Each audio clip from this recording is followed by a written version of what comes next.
I'm so honored to have the chance to have Yogi Charu here with me today. How are you feeling? I'm doing well. I'm in beautiful Florida. It's pleasant weather. It's nice. This time of the year, it's not too hot yet. And just grateful to be able to be here and meet you as well. Thanks for having me, Todd. Thank you so much. I got introduced to you via Kate Hall, who has been practicing here with us, and she spoke very highly of you. And so I'm honored to have this chance. Can you tell me how did you find yoga? What was your journey to getting started in the yoga world and yoga practice?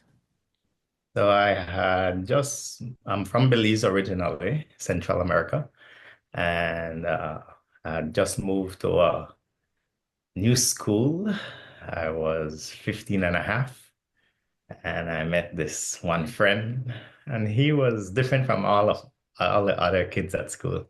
He was always in kind of like meditation, with his eyes closed and stuff. It's an intrigue, and over a couple of months in the new class, me and him became good friends, and uh, we would wrestle. And we would do natural stretches before, right? We didn't know it was yoga poses or anything. But then he introduced me to the the breathing exercise. 'Cause we used to swim as well.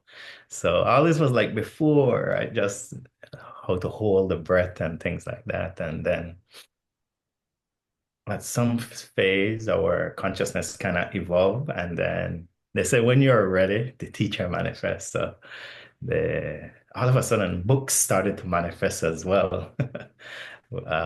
And he had this friend of he had a Bhagavad Gita, and he had another Science of Self-Realization. So I remember he gave me the Bhagavad Gita, and I had the Science of Self, and he took the Science of Self-Realization. So I'm reading the Bhagavad Gita, and I'm like, this book is far out, but I can't live this. No way. And as he's reading the Science of Self-Realization, in it, Srila Prabhupada is always quoting the Bhagavad Gita. So as he's reading, he said, what's the book that I gave you? I said, it's called Bhagavad something. I said, I think I want that book back. I was like, yeah, you can have it. And then, so we exchanged, and he gave me the Science of Self-Realization. And as I read the Science of Self, the Gita started to make more sense, the philosophy of yoga. Yeah. And as I was reading, I was like, hey, I need the Gita back. So we exchanged back and forth. And after like maybe about 3 months of this, I mean, he came from a upper class part of this country society, so he had wealth, whereas I grew up in the inner city. So we were like two different poles, but I was good in school, and so we met at this one school. And I remember, so we started to practice a lot of meditation. And we were doing meditation and stuff before, but never in a structured way. And we never did mantra meditation or stuff before. We only used before. And so started to chant Maha Mantra, add it to our and anything we would get our hands on anything, right? Any books. So I remember another friend in school, he said, I think you guys are into meditation. I said, yes. So he gifted us another two books. He had Bhagavad Gita as well. And I think Chant and Be Happy. I said, yeah. So he only knew us two were into it. Remember, Belize is a Christian country, so it's not easy to and this is 1993. So no internet, so there's no, you can't have go on internet and find. So it was rare books like that exist in the country. So we started to, and I'm reading, and it just started to make so much sense. And I thought, wow, ahimsa, non-violence. I told my friend, and because I didn't grow up with my parents, and my aunt who kind of raised me had passed away. So I read Ahimsa, non-violence. no meat eating. I was like, I went to my friend and tell him, I'm becoming a vegetarian. And but he lives with his mom. He can't tell his mom he's gonna be a vegetarian. I, I became a vegetarian, and then it took him maybe about 2 weeks or a month later before he could convince his mom that he's not going to eat her cooking anymore. That was kind of, for me, it's different because again, I was already kind of a free bee. Like I didn't had, that was my karma, right? And then I remember I was in school and before I found yoga, I wanted to be a doctor. So I was taking biology, chemistry, and and I remember I was in the lab one day, and we have to dissect a frog. And I'm already a vegetarian now, right? And I remember picking up the tweezer and the scissors and the knife, and I'm seeing the heart of the frog beating. And I'm like, I can't do this. I cannot take this life. I put down my tweezer. I walked out of school, never went back up to Wow. So now how much time had elapsed from the moment you guys first met and started practicing and studying together to this moment? Are you still 15 or are you like 16 now? 16 now. Yeah. Yes. And yeah, and I put down and I was one of the top students in school. So my teachers were trying to get me to come back. We'll cook for you because they understood my situation. I didn't have like a structured home. I was moving from home to home, like cousins, aunts, like that. And so they offered so much. But the ahimsa, the nonviolence, living with compassion was so part of my psyche now. And I was like, nah, I want to go on this journey. So we were thinking we want to go to India.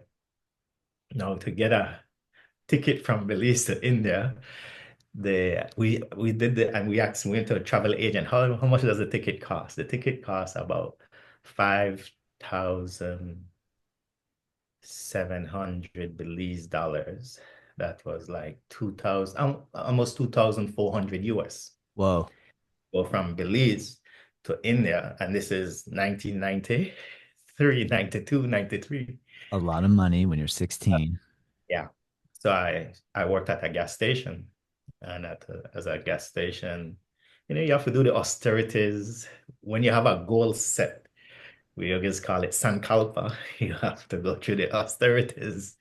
And I worked at a gas station that was paying me 30 US dollars a week. And out of that $30, I have to give $15 to my cousin who I'm living with, right? Because I'm sharing space. So that would take us like 4 or 5 years for me to save that kind of finance and living simple. And but my friend, he wanted to go.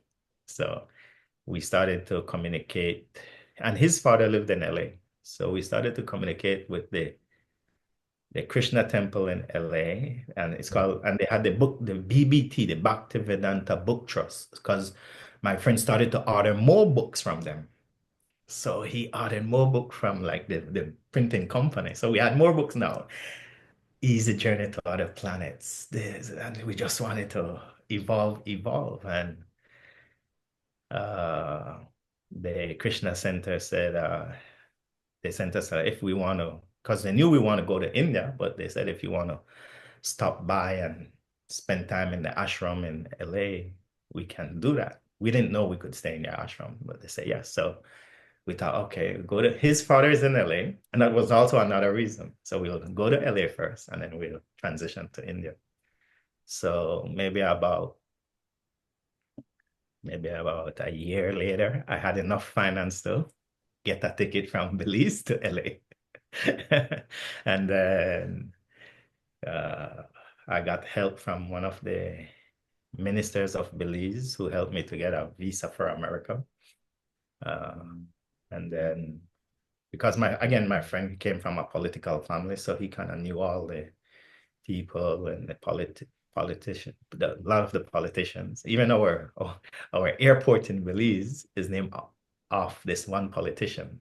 So he is my friend.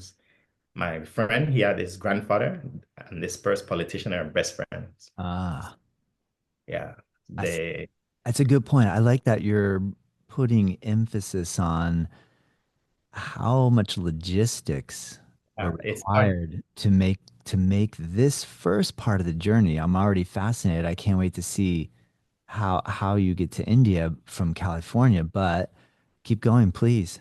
Yeah, because I was so naive. My friend, he has a political, a diplomatic passport because of the family. So he has a visa, unlimited visa, tourist visa for America. So he been back and forth to America many times. And I had only been to America once, but my tourist visa expired. So I needed a new visa. So I remember so I was so convinced, right, of the philosophy of yoga, the wisdom of the Gita. I'm living this pure life. I don't eat meat. I don't intoxicate. I'm living the life of a yogi. So, with my naive enthusiasm, I walked into the US Embassy and asked them for a visa, and they rejected it. Boom! No entry. So, setback, right?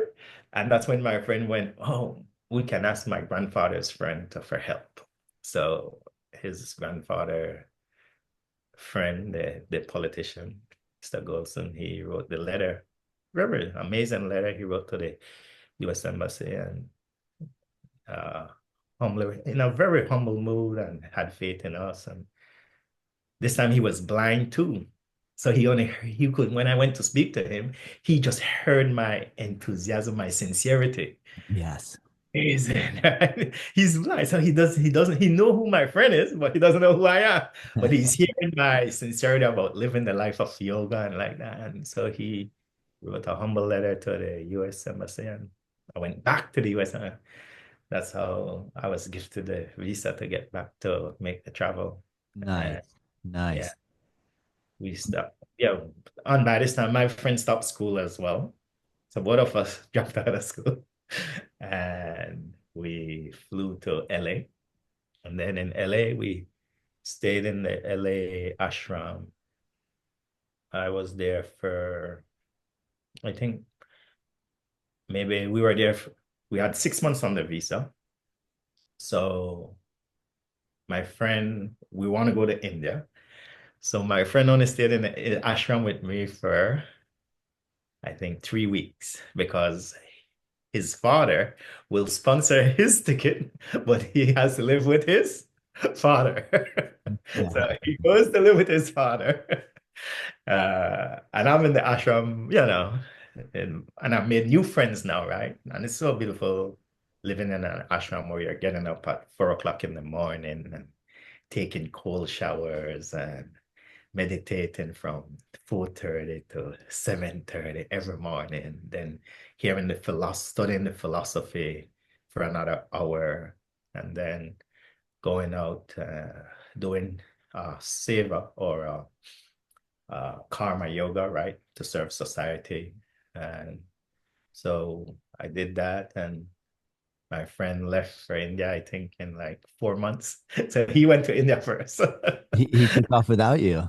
He Yeah, he was like, because remember, his father was not a vegetarian. His father, was taking yeah, yeah, alcohol. yeah, So he didn't want to stay around his father too long, yeah. but he had to do it.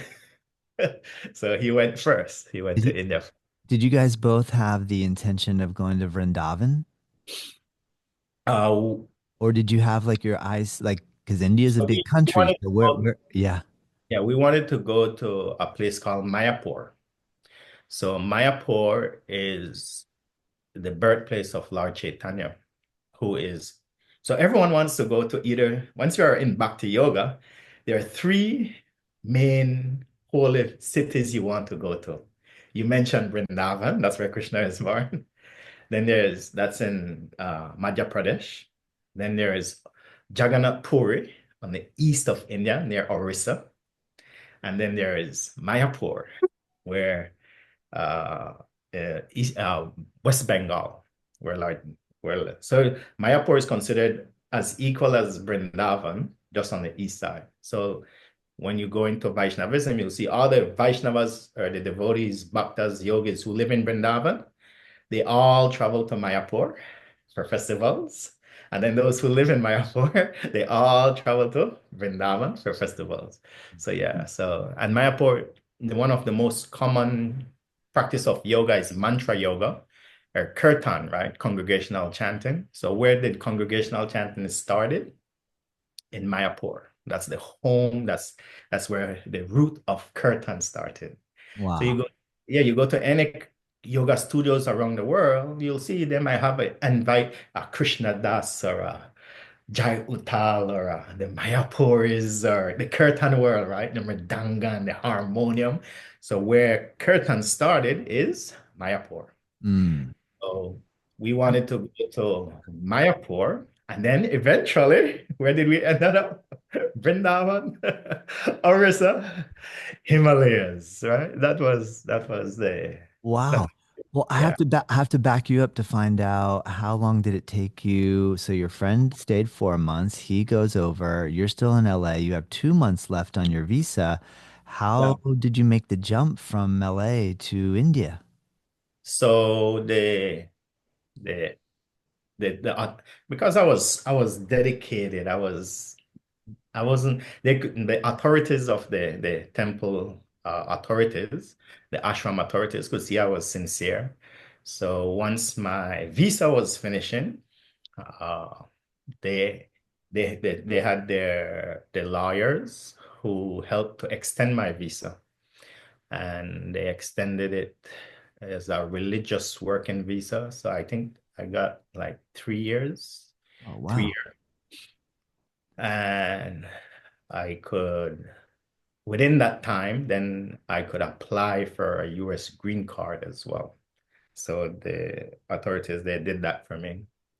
And then as I was doing my save off, after about 9 months, I was able to get a parole from the US. That those days you get a parole. Once you already sign up to get a US green card, you get a parole to leave, and you can stay out, I think, for 1 month or something like that.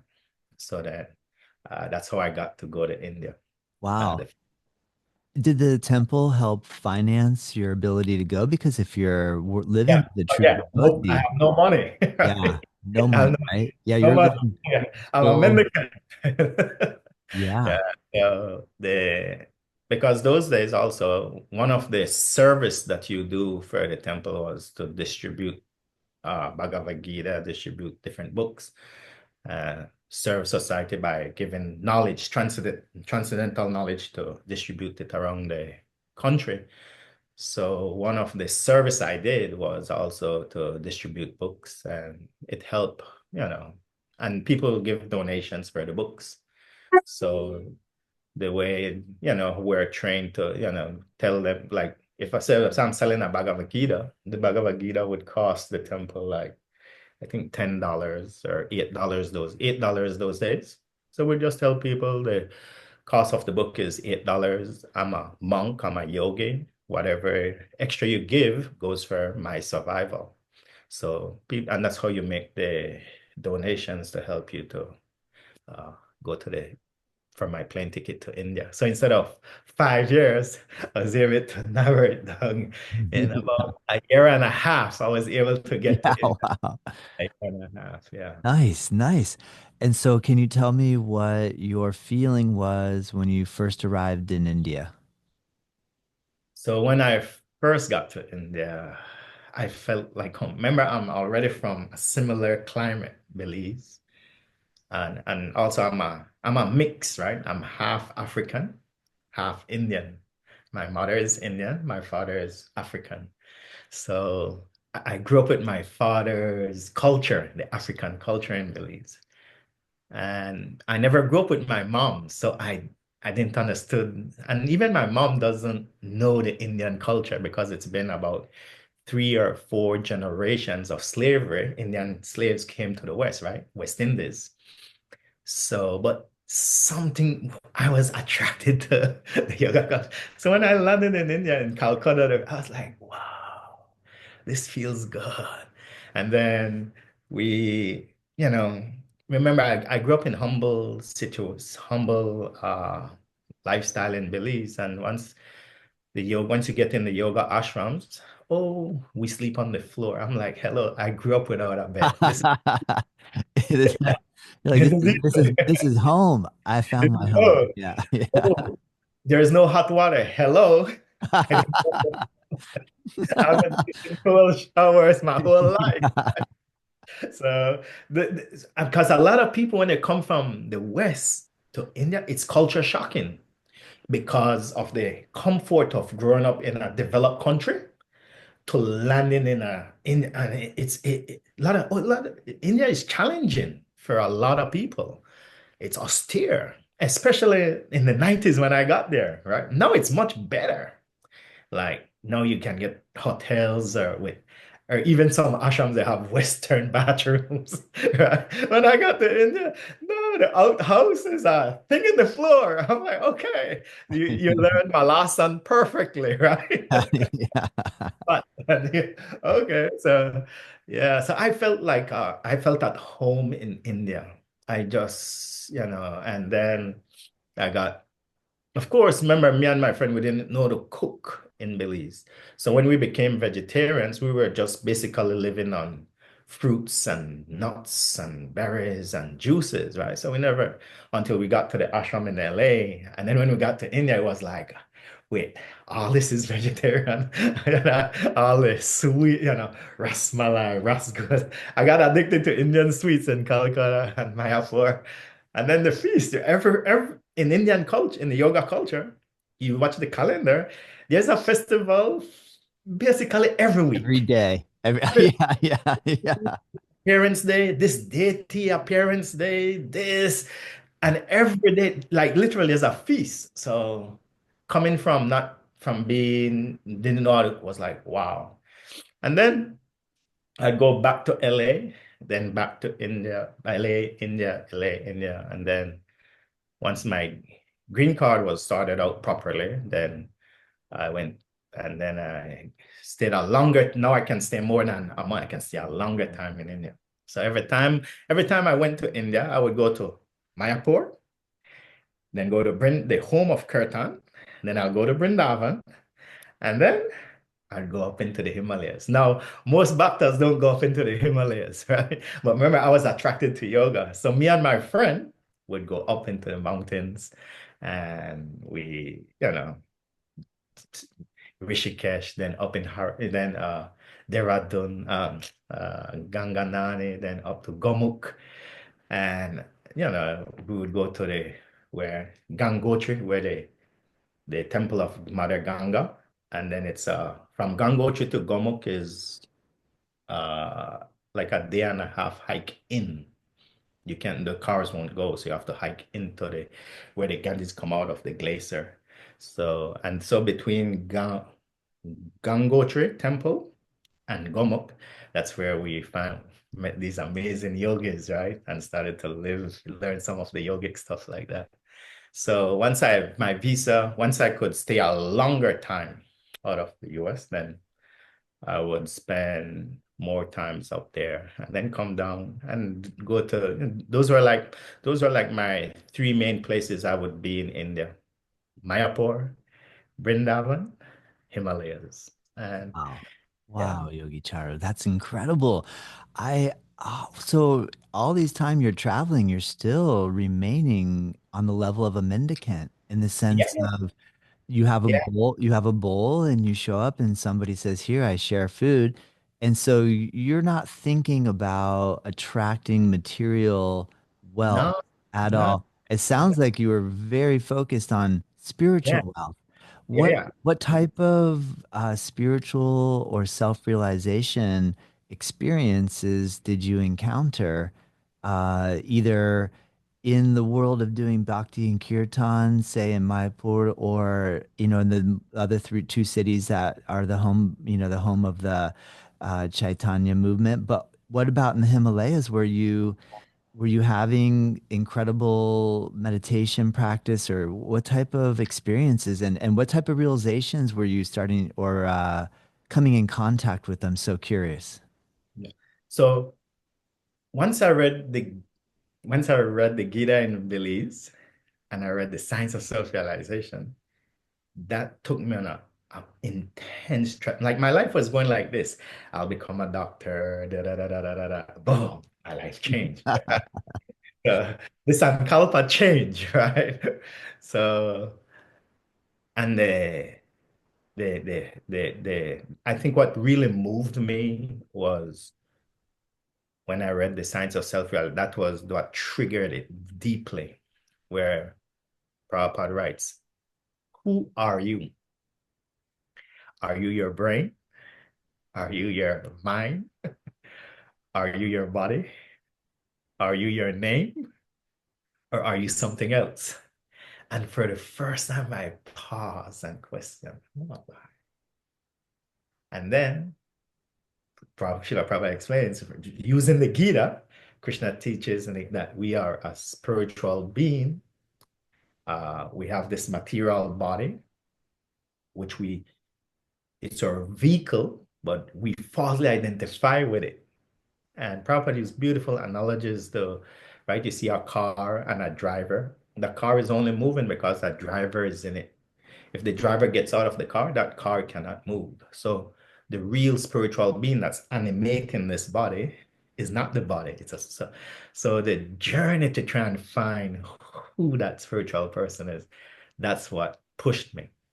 And then also in the Gita, Krishna teaches you need to find a mentor, a guru, a teacher. And it made sense to me, right? If you want to learn piano, you need a piano teacher. If you want to play violin, you need a violin teacher. If you want to I wanted to be a doctor. I needed the doctors who were going to teach me the knowledge of becoming a PhD. So once I realized, oh, you're coming on this path, you need to find a guru, someone who can show you the path, right? So it just kind of made sense. So one of those that pushed me was, yes, I wanted to meet someone who was spiritually evolved. And Krishna gives those qualities of an evolved being in the Gita, right? Someone who is knowledgeable, simultaneously humble. And those are hard to find, right? If you meet someone who has like Those are arrogance, hard to understanding, knowledge and humility, that's yeah. uh, sadhana, someone who's spiritual practice, getting up every day, do their practice in the morning, in the day, in the evening, someone who is compassionate, empathetic. So these were the qualities that I wanted to develop. These were what drove me from Belize. I wanted to meet people who were kind, compassionate, because at the same time, right, when I was growing up in Belize, I had two sets of friends. I had friends from my school who came from structured household, mom, dad, family. Then I had friends from my soccer pitch who were like me, no mom, no dad. So these kids dropped out of school, but I stayed in school because I was good in school. So I was like in the middle. Now, once I got to like 15,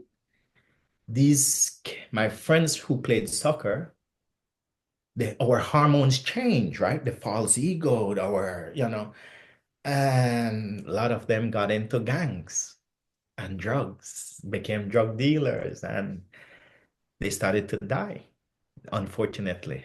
And one of my cousins, younger cousin, got into a gang. And I remember one morning I had to go, the police showed up and said, who are you? I said, I'm so and so. I said, I'm visiting.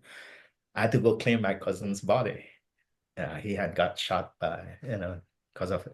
So there's this level of seeing what my karma has.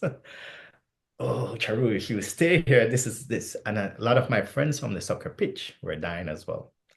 Young too. So much so that when I returned to Belize, I think the team had 21 or 23 players. When I returned to Belize, maybe about seven of us were still alive. Wow. That's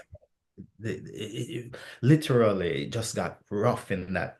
There Yeah. was Yeah. square mile in the city, and that's where I live, where I grew up. It was tough.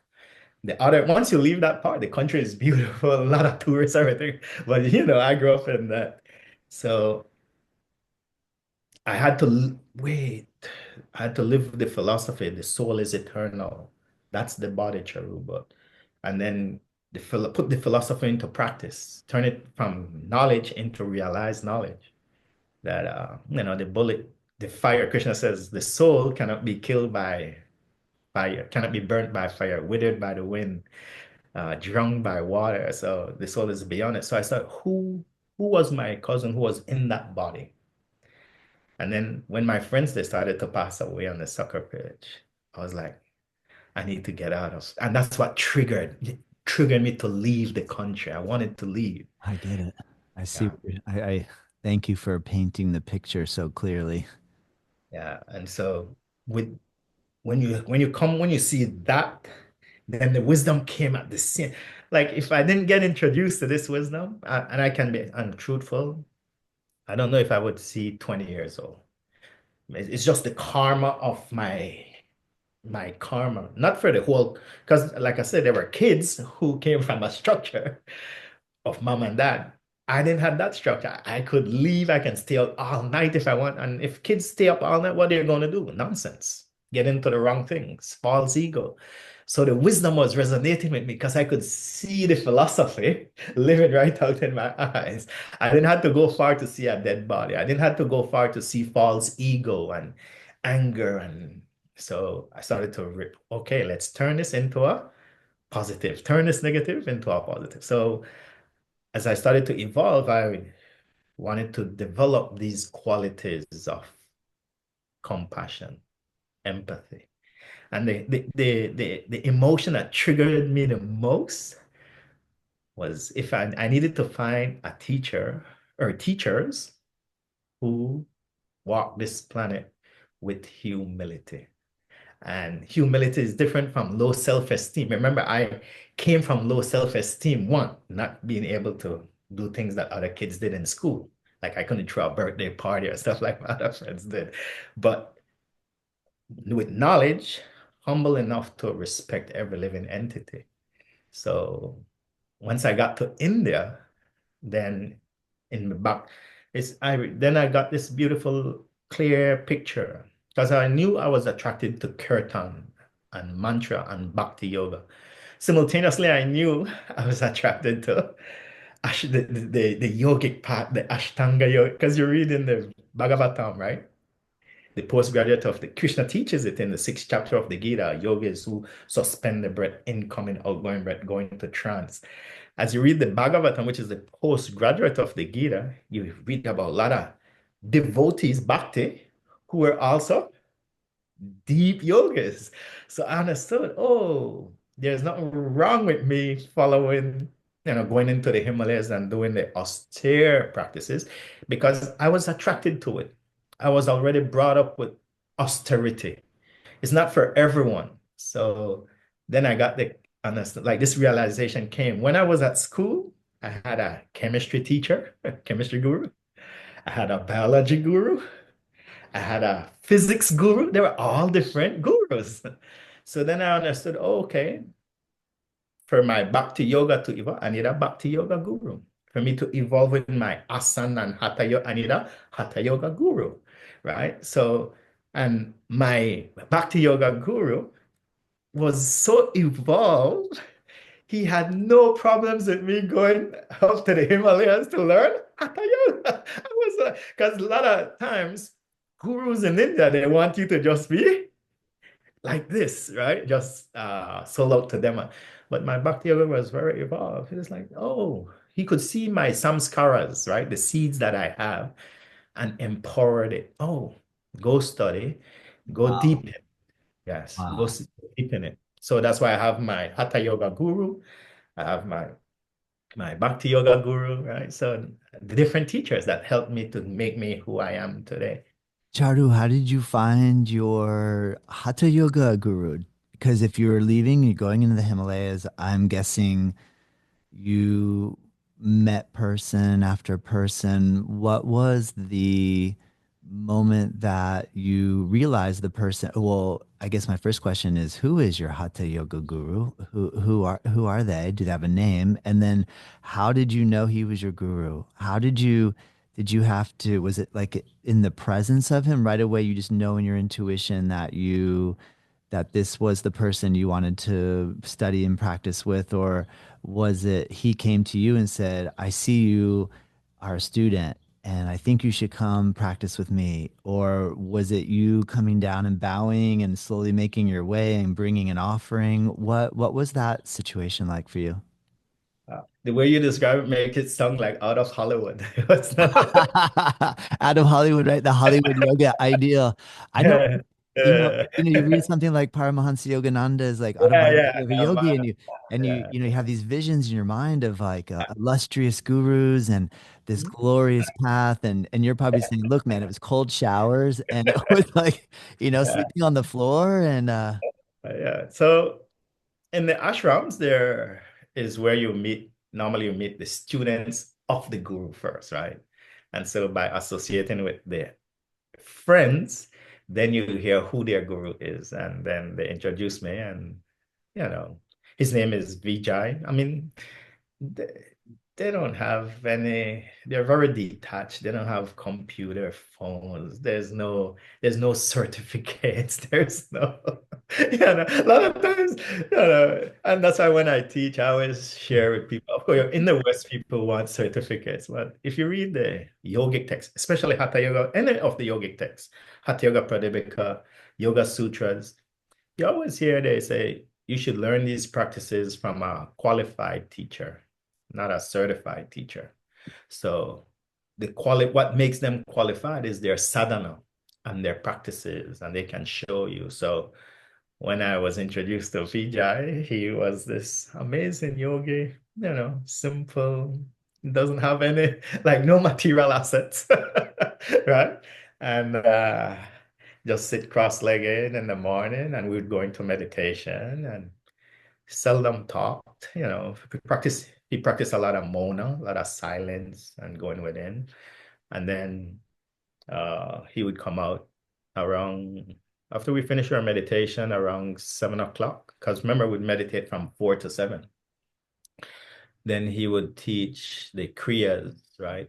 Uh, the cleansing Kriyas. There are different types of Kriyas, but the cleansing Kriyas, like how to swallow the 4 feet cloth, pull it out, just like we do in the West. Everyone is familiar with neti, the water neti, jal neti with the water pot. So we would do those, but then we'd also do sutra neti, send the tube through the nose, pull it through the mouth, floss the nasal channel. Just like you floss the teeth, I'm trained to floss, we're trained to floss the nostrils. We would wash the colon out, right? In the West, people they do colonics, I think, yeah. But we do enema, right? The yogic enema, where we can you have to learn the bandhas and the mudras very good. You have to master Udiyan Bandha. You have to master Noli, moving the abdominal muscles around. And then once you can master that, then you master Ashwini Mudra. And then when you master the bandhas and the mudras, then you can do the yogic enema, where we would go into the river, and I would go into squat in a squatting move and train. My muscles were so trained, the sphincter muscles, we suck the water up the rectum and then come out and then go to the loo and flush out, right? In the West, they do the enema where they insert the tube into the rectum, because most people in the West don't have the sphincter muscles trained. So so if you go to the doctors, they insert the tube, or if you do a colonics, they insert the tube in the rectum and they let the water up the colon and then flush out. So the yogis can do that as well, but we can do it without any of the gadgets, just by the training the muscles. So those are the yeah. And then we do Shanka Prakshalasana, right? Where we drink a gallon and a half of lukewarm salt water. And this was once every 4 months we did that. That's where you drink 2 glasses, and there are 6 poses. 2 glasses, 6 poses, and then after like 45 minutes, solid come out, then semi-solid, then clear water here, clear water there. So the whole washed out. And when once you flushed out that, then we would go on fasting. So a big part of the training, the Hatha Yoga is to learn to fast. So we would fast for days first, then the next time, 2 weeks, then the next time, 30 days, then the next time. So I learned, I got I got attracted to the cleanses because when you fast, you're cleaning the nadis, cleaning the channels, and the practice, the mind enters the mode of sattva gun, the mode of goodness, much easier because there's no food to digest, no rajas. Your mind becomes very peaceful. The longer you fast, then you go deeper and deeper into the meditation. And then when you start eating again, those high states you got stays with you. So even though you're eating, you're still evolving. So basically that was a lot of and as you fast, my body, I'm genetically stocky. I have cousins who are Mr. Belize, Mr. Caribbean. So when I was fasting, I got so skinny. And we attained what we call it Asan Siddhi. It took me like 3 years, basically. My body it's like a contortion. I can do you name any asana, my body did. It just became very, very evolved with it. And then after a while, my teacher said, okay, we were young, right? Yoga is not contortionism. We should use your yoga now to go into your deeper and deeper meditation. Yeah. So, Whoa, Charu. Whoa. Dude, you did it. You went all the way into that world. yeah. That is amazing, man. Yeah. And literally those days, I didn't thought I would be a teacher. I was just living the life of a mendicant. Just right, no shoes. So much so that I remember one of my friends, I needed to come back to America, and one of my friends' sister worked for United Airlines. So Just so even she the thought of United Airlines after all those stories. yeah, I just so I, she got us some body passes. I think $200 to fly from India to LA and back. And I remember, right, I didn't have shoes. I'm living without shoes. So I needed to, so I just, okay, wow, I need to fly. But so I got like a little slippers, little sandals looking thing, maybe 50 rupees I paid or whatever. And I remember we showed up and with the body pass, we could actually fly business class. But the hostess look at our feet. You gotta go. yeah, there's no way you're sitting up here. So, Oh my God. so yeah, and then yeah, so yeah, those were, when you're young, you learn certain things, and then Well, Chara, I have to ask you, did you ever have a moment? Because I'm sure those cleansing practices were pretty intense. They had to be a little bit intense. I mean, you're making it sound the way you're explaining it, it sounds quite lovely and exciting and like you're laughing and you have so much joy. It doesn't sound, but I mean, for most of us, attempting to go that intense into it. Now, obviously, I understand like it's a gradual, like I like that what you said, like, hey, I started with a week and then we did 2 weeks and then we do a month and then, so it's not like you just come in and go for a month. oh You know what I no, mean? There's a training process to get to that level. Did you ever have any doubts when you were doing it? Did you ever have a moment where you thought, whoa, I'm getting so thin. I wonder if I'm just going to drift out of my body and maybe not come back in. Did you have any, in the meditating for that long and did you leave your body? Did you have out of body experience? Also, do you feel like your teacher was teaching and communicating with you telepathically as well in that process? oh yeah, definitely. That's part of because we practice a lot of mona, silence. So in silence, you start to connect to each other telepathically. Even in the Western world, we do it, right? Mother, or in yoga, we call it mudras, gestures, right? The parents look at the kid, just the way they make this ripple in information traveling to the kid. Oh, mommy, that is upset, right? Just from your mudras, right? So in the West, we also communicate telepathically, but it's a way of communicating without speaking. So now when you are able to quiet the mind, and then you can send thought patterns to each other, which you've been with your wife for so many, your wife knows what you're thinking. And so she can finish some of your sentences, right? So because you're connecting telepathically and you're connecting on the astral body, the astral bodies are so once like that, then as I would do some practices, and I'm kind of lost in some of the practice, I would hear my teacher's voice come in. Oh, this is how you, oh, wow. And the practice will, and then I would go deeper into the practices. Yeah. Wow. Wow. Because you're living with the humans for so long, our mental bodies start to mix and connect with each other. So I guess then in question, back to the one I had earlier, that did you what how did you deal with doubt? Did or Okay. fear? How did you deal with doubt and fear? Did you So, have yeah.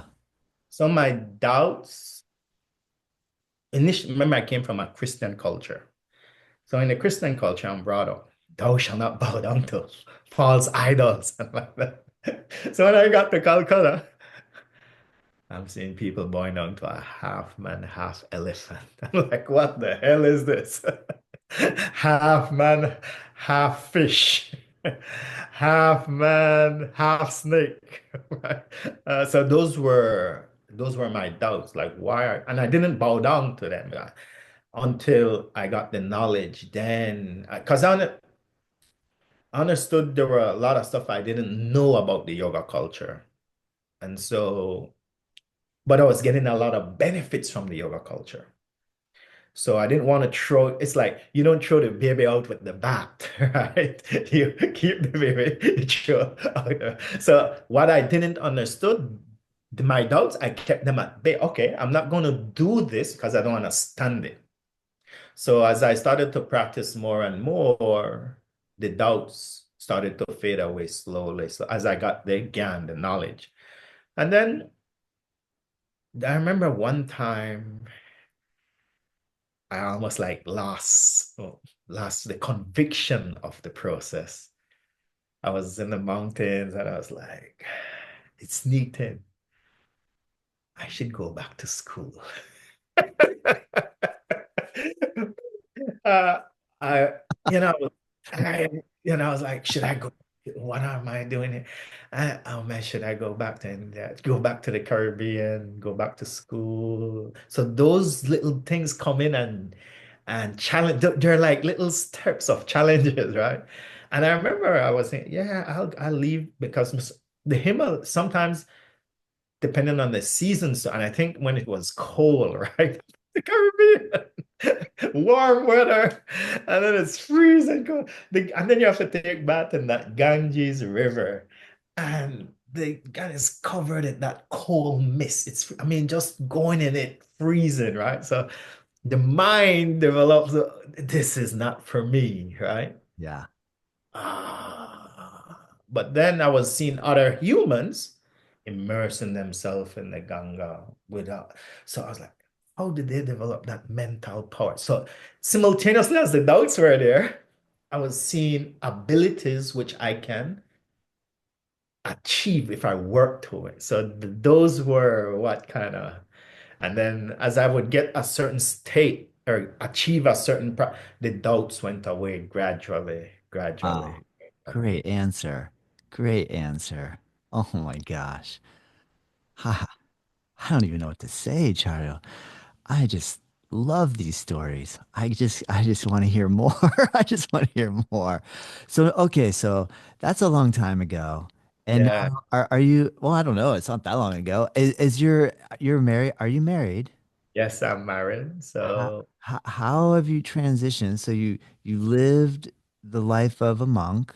yeah. And How then yeah, and then there's a phase, right? So remember, So from 20 from when I got from yoga 15 to I remember like 24, right?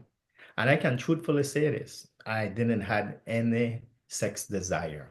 And I was my teacher was a lifelong celibate. Both my Bhakti yoga guru and my Hatha yoga guru, both lifelong celibate. So in the back of my mind, I'll be a lifelong celibate, right? That's because, and then I see many yogis like that. And then I remember, like, I was like 23 or 24, and I remember I was meditating, and out of nowhere, a lot of sex desires came.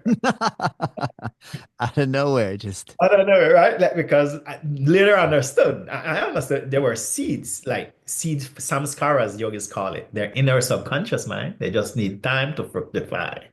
And so all these sex desires came, and for like 2 months, I tried to fight it. I didn't want to tell my teacher. And after like 2 months, I reread the Gita, and in the Gita, Krishna says, "I do not like pretenders." I was like, "Oh." Ah, so it's like, you open the Gita and that same page is exactly what you need. So I went to my guru. I said, "Guruji, I'm having all these sex desires the last couple of months." Here I'm thinking he's going to be upset, right? He just cracked up and laughed. He said, "Oh, you're human." 2 months I tortured myself thinking he's going to be upset with me because I'm not in the sattvic mode. He just cracked up. And then that's when he started to share with me some of the yogic kriyas, uh, Vajoli, Sahojoli, and how to move the prana up the spine. So I was like, "Oh, wow." And he said, "Yes." And then I left. as a way of transmuting the Yeah, sexual physical energy, turning energy. it into more of a kundalini or a So he started to share with me some advanced kriyas of how the yogis move the prana up. And out of about 30, maybe 35 of us learning at the time, about 28 of us eventually got married. So only a handful, and still know them who are still celibate. But my guru made it clear to me, he said, "Who's the most spiritual person in the Bhagavad Gita besides Krishna?" I said, "Arjun." He said, "Is Arjun celibate or is he married?" He's married. Okay, good. So he said, "Spirituality doesn't equal celibacy." Because sometimes a lot of people think celibacy leads you to spirituality. Yes, it does, but doesn't also equal. And he said, "Who's the top?" And Hatha Yoga Pradipika, who's teaching you in Hatha Yoga Pradipika? I said, "Shiva." Who's Shiva teaching? Parvati. Okay, good. So Shiva has his concept. So he showed me, because before, remember, my mind thought celibacy is the way to go. So he just started to show me in the yoga culture, a lot of the advanced yogis and yoginis, they were couples. yeah, And yeah. so Brahma had Savitri, Parvati and Shiva. So he lists out all the different couples, amazing couples through the yogic lineage. I was like, "Oh, okay." So yeah, that's how Wow. he. Wow.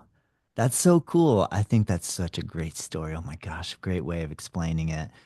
And so now how do you navigate now? Well, how do you, when you wake up, are you like, because I mean, obviously you're in Florida. I didn't know that. I'm so excited. I want to drive up and visit you tomorrow. But I'm curious, I'm curious, like, so now, we live in the world we live in. Yeah, And you're like, yeah. How do you navigate? How are you navigating, living that life and then maybe you're still living that life every day here now. everything. You're Still living, laughing and smiling and I feel your living joy and it. I feel your enthusiasm. I don't think anything has changed or shifted. I mean, Still so living. yeah. So now it's just living with a life partner Yeah. who you evolve with together. Yeah. And so, I do all Like as I get up in the morning, I'm trained so much that it's second nature. Before I even get out of my, you know, my bed, I check my swara, which nostril is more open. Whichever nostril is open, that's the foot I'm trained to put on the earth because that's how prana is flowing through the body from the swara practices. So right from there, then I still do I don't do all the kriyas. I do some of them, but every 4 months, I still wash out the colon.